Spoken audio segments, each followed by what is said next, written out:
Hi, I'm Christine Harrington, the Savvy Sales Lady. And I'm Simon White, a sales trainer and sales coach from the UK. This is part 2 of a 3-part series on communication tips. This video is about composing emails with purpose. Keep watching.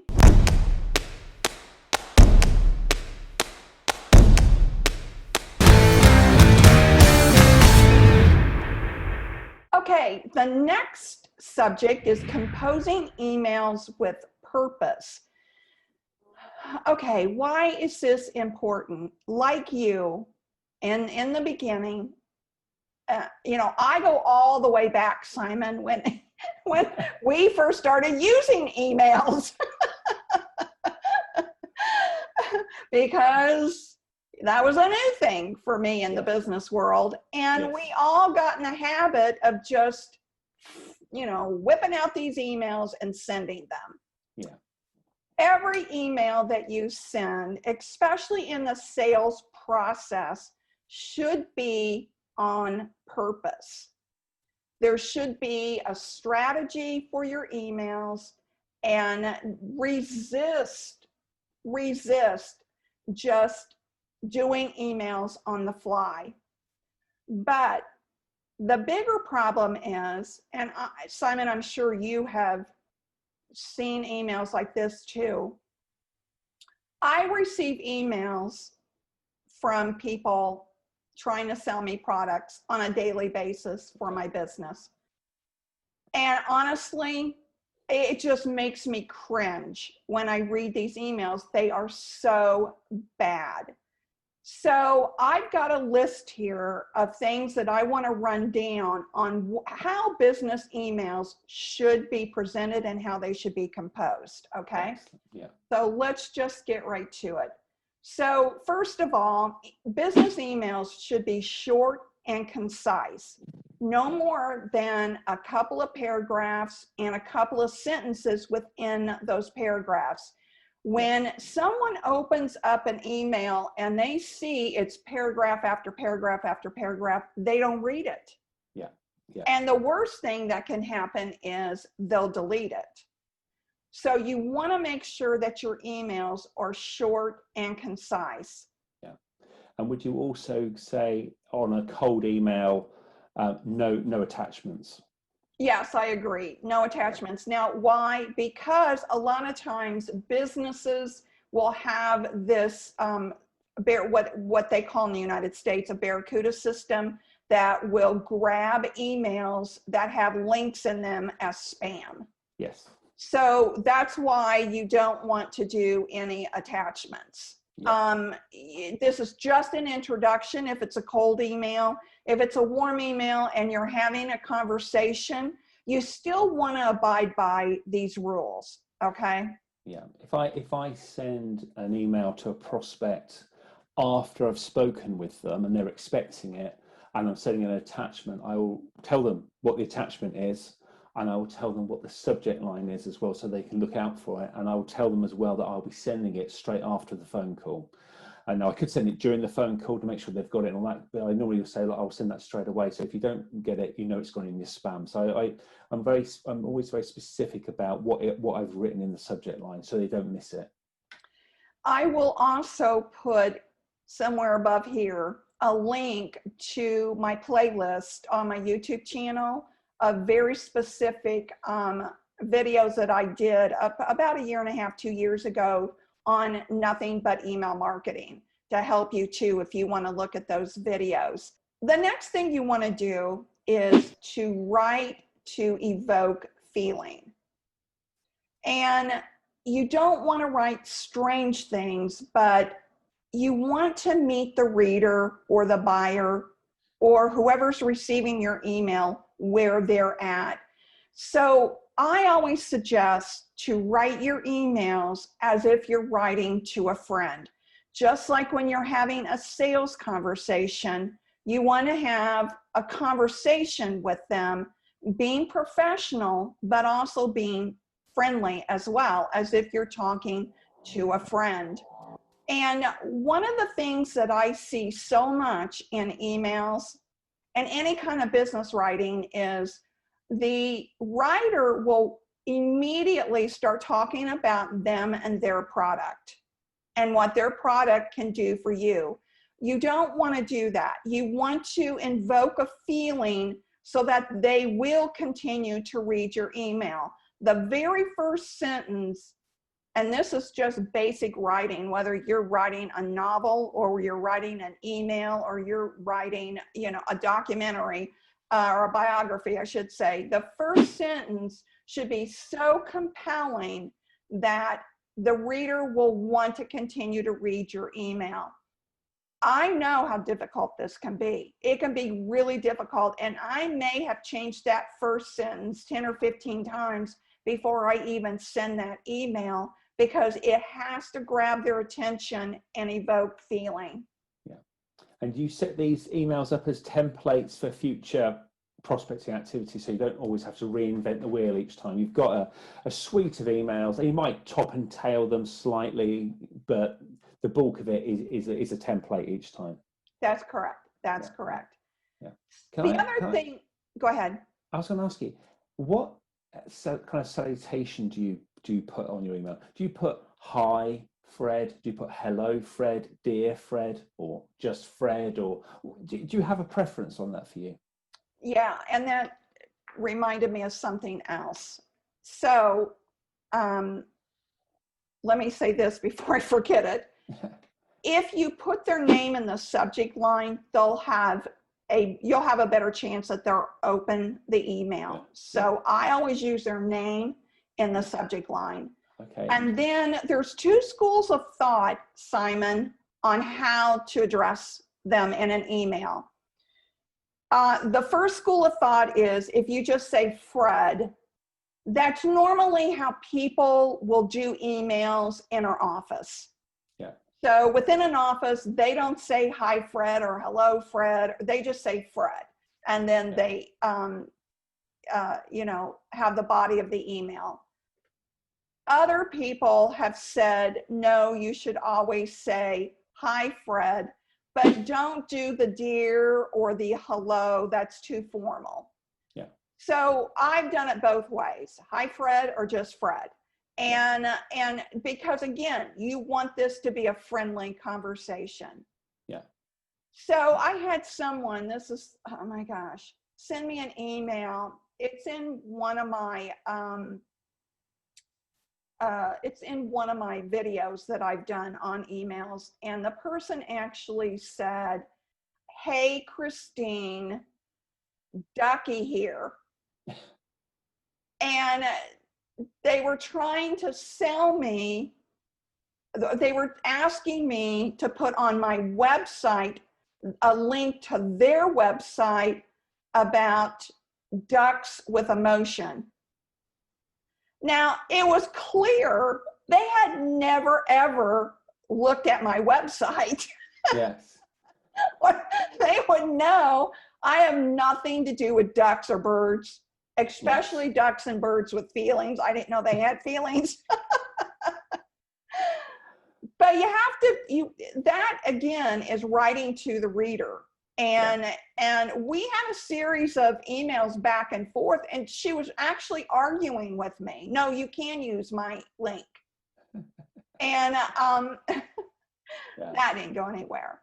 Yeah. So the next thing that you want to do is to what they call pace and lead your reader. So you want to be like them in important ways by speaking like they do and using their type of thinking. Okay. So you can't use the jargons of your industry when you're talking to a buyer. And in my insurance world, this happened all the time. When I am sending emails to a broker, I can use jargons because they understand it.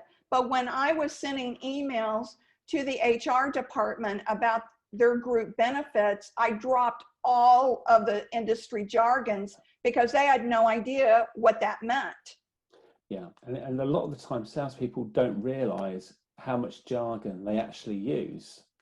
They know the acronyms, they know that's going to be sort of jargon to avoid. but there are sometimes very basic terms that they use in the office. They're so casual with it, they forget that people outside of their industry may not know it. And although that salesperson may have sold that product or service hundreds of times before, the buyer may have never bought it before. So it's quite, really good point. And the other reason why you want to do the pace and lead, to think and talk like your buyer, is because that's how they start to, that's how they begin the trust. Yeah. Because you're like them. Yes. And that starts the whole rapport and trust building that you want to do. The next point is to write in direct sentences. Now, what do I mean by that? Because this is probably one of the most important tips. So instead of saying, if you say the proposal highlights the choices, you want to say that the proposals highlight the choices instead of you'll see your choices in the last page of the proposal. Yeah. So let me say that again. You're better off saying the proposal highlights the choices instead of a more rambling sentence, you'll see your choices in the last page of the proposal. So you want to make your writing easy to read. Yeah. And in terms of, we spoke about the salutation, the hi versus the dear and all the rest. How do you sign off your emails? Or how do you, with your clients, how do you advise them? Do you put kind regards, yours sincerely, thanks? How do you sign it off, before you put your name? Usually best wishes or regards or best regards, thank you, depending on what the email is. But I try to, I don't do anything cutesy. Yeah. No love and hugs. No love and hugs, or later. Yeah, laters. Yeah. And what about using a PS after your name at the end? Do you use that to reinforce anything anything else, or PS? Here's a link to download our white paper, or do you use a PS in any of your emails?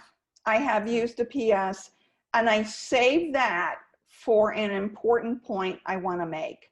Yeah. Kind of like the Columbo leaving the room and coming back and going, just one more question. Yes. Yeah. And that was the killer question. Yeah. Yeah. I every morning when I get up, when I look up my smartphone or open up my laptop, I've always got a lot of cold emails coming to me trying to sell me services, and it's usually website design. Or something like that, and they are so bad. And it's the mistakes they make is the subject line has been chosen very badly. Their actual email is really bad. They'll put hi, but actually not my name anywhere. It's obvious they've never been to my website. They tell me that they're the best. They do this. They just tell me stuff without actually, if they'd have been to my website and said, hi Simon, we've looked at your website, we can see how you've created it, we've looked at this page, that page, and you go, okay, wow, they've invested some time, but they don't. Often they'll have a mixture of fonts by accident, which I really, really dislike. And often they don't even have a signature strip at the bottom. And it's like, oh my goodness, you're meant to be a website company, and I'm sure not all of them are. Sure, some of them are some sort of weird spam virus thing, scam thing. But they don't. I very rarely receive anything even remotely the same quality that I'd send out.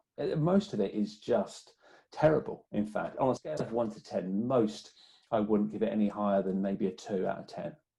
You're being generous. Yes. I give most that I received a -10. Yeah. But when I'm composing my own emails, like I really think of the structure. I really think about everything about it. I will go and research the person on LinkedIn. I will look at their website. I will invest quite a lot of time in getting it right. And then you don't always get the results you want. You think, well, if I'm not getting the results with mine, my goodness, what results are these other people getting with theirs? The key for me with email marketing is follow up with a phone call anyway. Right. Yeah. Excellent. And what do you ask for on your emails? Do you ask a question at the end of the sort of the second paragraph or something? You know, would you like more information on this, or does this sound interesting, or would you like, you know, with your permission, I'll give you a call in a few days, or what is your kind of close, if I can call it that? I'll get to that. Okay. How about that? Okay, cool. I'll get to that. Yeah. Just a couple of more points. When I compose an email, I always go back over it, Simon, and I look for words that I can eliminate. Yes. Okay. So here's an example of unnecessary words. You say, and I've gotten this on emails, I really look forward to speaking with you on Friday. Yeah. You don't have to say, really look forward, you know. That to me is becoming too familiar before you are. And instead say, I'll call you on Friday to answer your questions. The briefer you, or the more concise you can make your emails, the better. So go back through your email once you've composed it and take out those unnecessary words.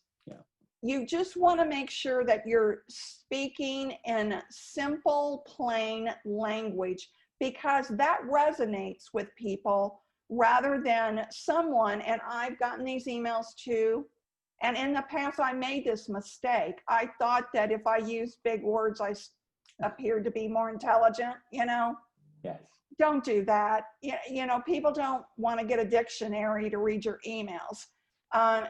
Keep them simple, brief, and concise. So not to insult anyone, but using 6th grade vocabulary is really the best thing to use when you're composing emails.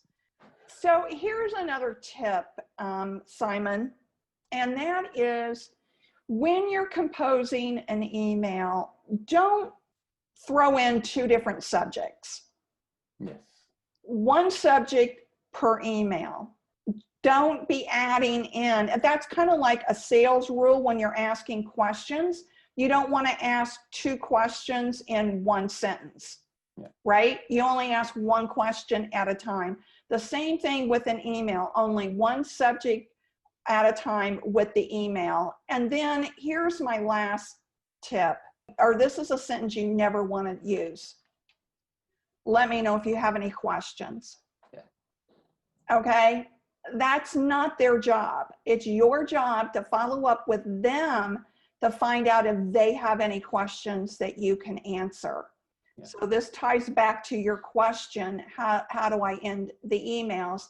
I end by saying, I'll reach out to you on such and such day at such and such time to answer any questions that may have surfaced. So you're very specific in that follow-up. I will phone you on Thursday at 2 o'clock. And then I guess that when you make that call, that helps getting past the gatekeeper, because if they say to you, are they expecting your call? You can say, yes, we've arranged a call. Yeah, absolutely. I will actually send them an email that day, that morning at 8 a.m. Hi, Bob. On my last email, I mentioned that I would be calling today at 2 o'clock p.m. Hopefully you'll be available to take my call. If not, here is my phone number, and then I'll leave my phone number, and then I'll say, you can expect me to call at 2 p.m. unless I hear from you. That kind of ties into our next subject, which is be persistent, not a pest. Yes.